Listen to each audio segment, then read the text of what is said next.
Hello. There's been a lot of talk in the media in the past week about barley and the tariffs that the Chinese government are going to put on the Australian farmers for exporting their barley, which is going to mean there's going to be a lot more barley around in Australia, and it's such a great ingredient, and there's a bit of a challenge on for people to share their barley recipes. So I thought I would share my favorite barley recipe, which is butternut orzotto. So in Italy, you've heard of risotto, right? The famous Thermomix, hot wet rice recipe. Well, in Italy, Riso is Italian for rice.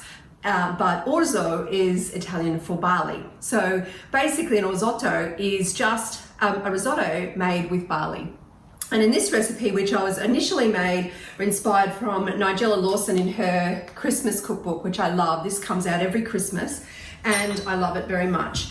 This is her butternut orzotto recipe that I have tweaked up a little bit, and transferred the recipe, converted it into a Thermomix recipe. So I started off, I had one butternut pumpkin, not a big one, just about that. I just peeled it, chopped it into cubes, sort of like that size, put some oil over it and a little bit of mace. You can use nutmeg, I'll talk a bit more about that later, and then just roast it off for about 40 minutes. What we want, I'll show you a close-up of this, is some really great caramelization. We're kind of flirting with burning it, but not really burning it, because those lovely rich brown bits, that's where all the flavor is. That's what we want.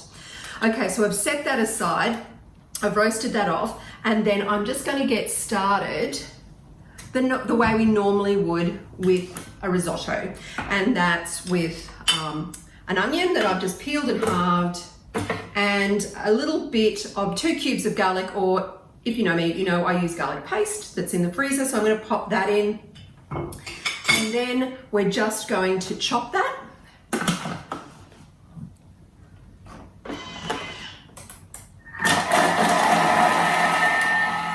Speed 5.5, doesn't take that long, just a nice little chop. Let's see, yep, that's good, doesn't take long. And then a good amount of oil, 1/4 cup, or around 55 grams of a good olive oil. I'm going to finish off a bit later with some butter, but for now we're just going to saute that off with some good olive oil. Okay, I always like to saute for around about 5 minutes. I know a lot of recipes, Thermomix recipes, say saute for 2 minutes. I really like to get that bit of caramelization going, and for that reason I'm also going to set it for 120. And then just speed spoon or speed half, and I'll be back in 5 minutes when that's done. Okay, that saute is done for 5 minutes, and the onion is really lovely and translucent and ready to start to go into the caramelization stage. Just give it a good swish around on the bottom. So if there are any lovely caramelized bits on the bottom of the bowl, you want to get them off and into the dish, because that's where the flavor is. So a good swish around there. Next I'm going to pop in my butterfly, which goes top blade, left of the top blade, and a little turn to lock it into place. And then I'm going to add in 450 grams of pearl barley. Okay, so in that goes. And the next step is just to get those grains of barley coated in all that delicious garlicky oniony oil. So lid on. We're going to go for just 2 minutes. 2 minutes. I'm going to just go to 100 degrees this time, and now we want to be on reverse, speed soft. I'll be back in a couple of minutes. Okay, 2 minutes is up. And we're pretty much all coated there. It's looking good. And now it's time to kind of deglaze the pan, I guess, with some wine. There's 125 grams of a dry white wine, so that's going in as well. Okay, and then another 2 minutes. Another 2 minutes. Oops, I'm going to step that one. 100 degrees again, reverse again, and speed soft. And what we're doing here is we want the first flavors that beautiful barley absorbs is the garlicky olive oil and the wine. So it's going to be the first flavour it takes on. Now, if you don't like alcohol, well, don't worry, the alcohol will cook off because we're cooking at 100 degrees and alcohol cooks off at around about 67 degrees. But if you don't like the flavour, that's fair enough. Maybe you can substitute for just a little bit more water with your stock, or maybe, because we do want that bit of acidity in the dish, you can substitute it for some verjuice, for example. Okay, I'll be back when that's done. Okay, all that wine is now pretty much absorbed into the orzo,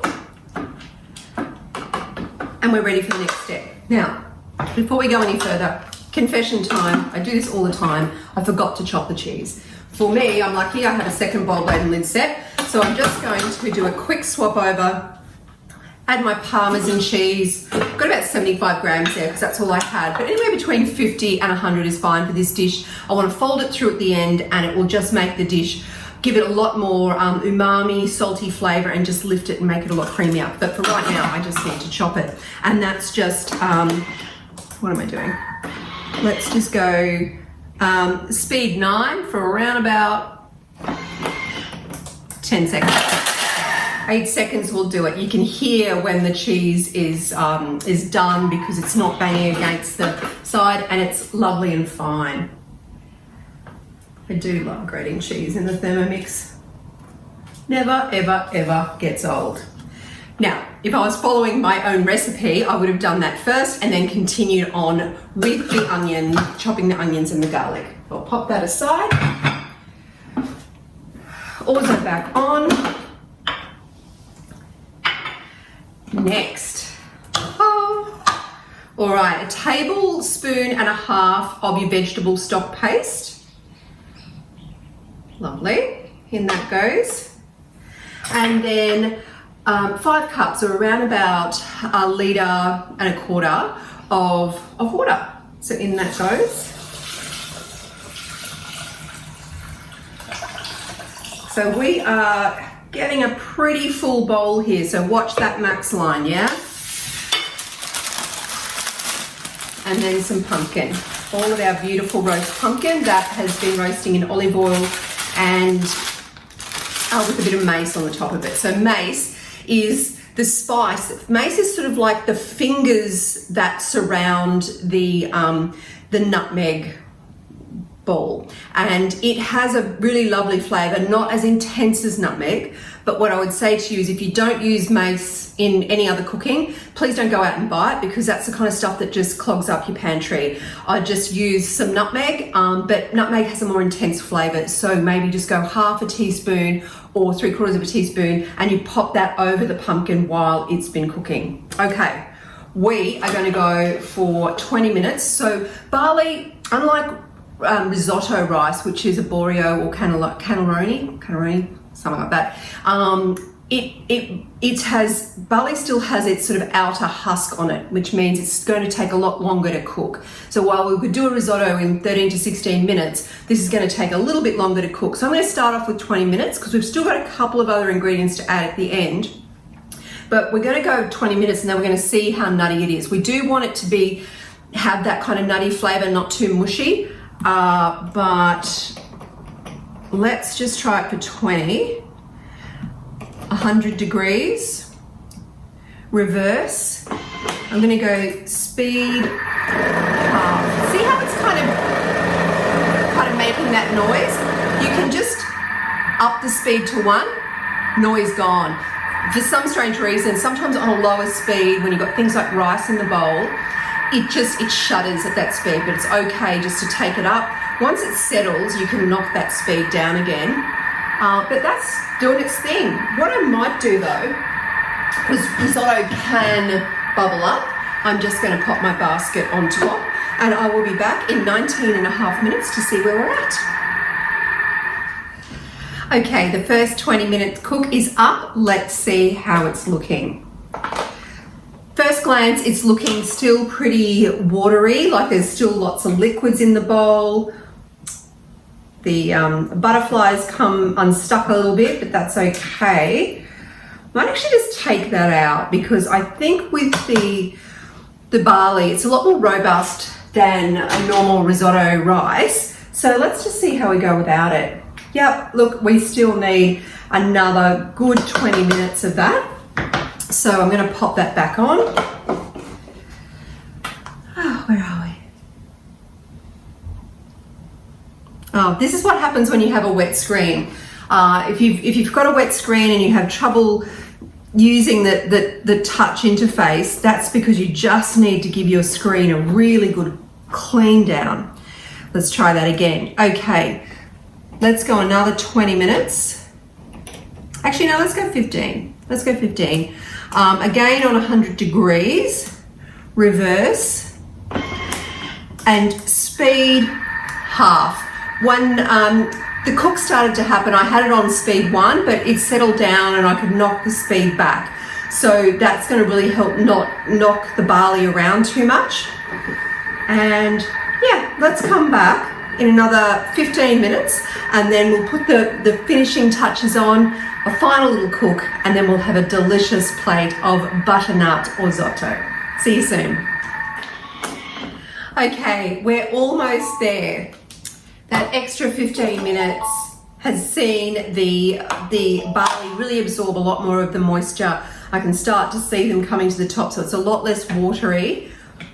But we've still got one more step to go. And now we're going to introduce a lot of creaminess with 200 grams of sour cream. You can use mascarpone. It's not as common an ingredient as sour cream. It's more expensive. So either way, sour cream or mascarpone works. And then half a cup, I've got toasted almonds here. You can use pine nuts, but toasted almonds that I've just kind of chopped up. So they're going to go in. And to finish it off, a good tablespoon of some sage, fresh sage leaves that I've just chopped up. Sage and pumpkin are great mates and they just smell of winter. So a really beautiful, comforting, warming dish. A bit of sage in there. If you don't have sage, you could use some fresh oregano. And we're just going to pop that all in there. Actually, I'm going to give it a stir to get it going, just to get it kind of, so it does, because we are working with a really full bowl here. So it sometimes works in your favor if you give it a bit of a manual stir. Okay, I'm loving the look of that. And now all I want to do is give that 5 minutes. There's 5 minutes. I'm going to knock the temperature down a little bit. I'm going to take it to 90 degrees because we've got that sour cream and I don't want it to split. 90 degrees, again on reverse, and speed soft to half. Okay, I'll be back in 5 minutes and we're almost done.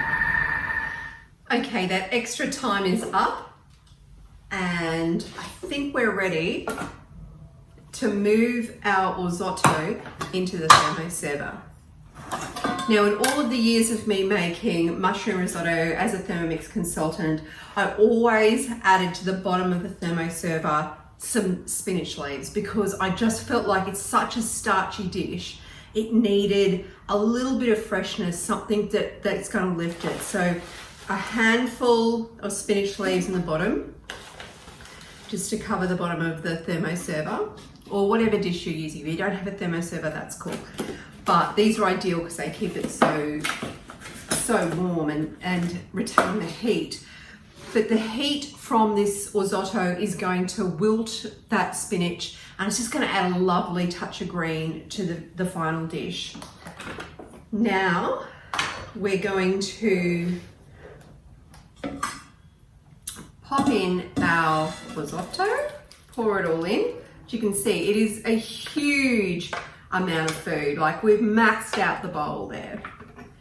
So this easily feeds 8 people, hungry people. So for all those people who go, oh, Thermomix doesn't make enough food, make something like this. Add a salad, put a bit of bread with it. You've got a big family meal right here.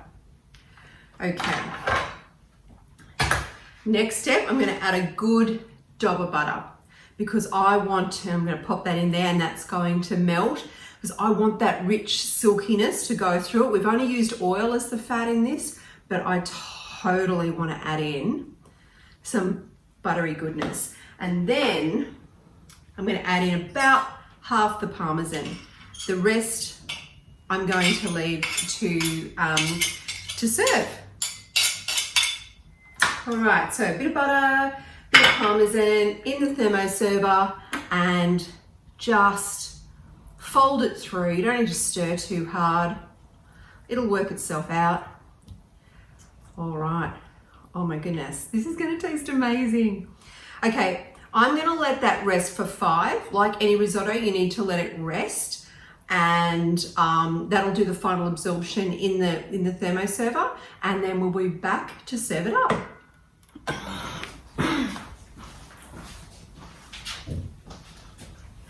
Okay, our Orzotto has been resting for 5 minutes, and it's now just at the perfect texture to serve. We don't want it to be too fully absorbed and kind of dense. We still want it to have some sauciness about it. Okay, let's serve it up. Now I'm giving it a bit of a stir to bring some of that spinach up from the bottom. And let's just pop some generous spoonfuls in a bowl, including the spinach. Now would be a good time to also taste it and see if the seasoning's where you'd like it to be, because we had a lot of salt. I salted the pumpkins to start with. There's salt in the parmesan, but you want to make sure it's right for you. Let's get some of those nuts in there as well. Okay, beautiful.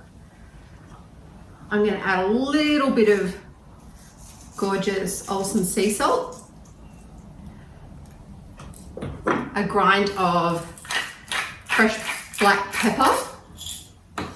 Always finish with a little bit of that, bit of olive oil. And I'm going to add a dollop more of the sour cream or the mascarpone into the middle. That'll just help with the creaminess. And then finish off with a little sprinkle of our reserved parmesan. That looks so delicious. And it's super nutty and amazing. Now, unlike risotto, I think this dish will hold up to reheating a lot better.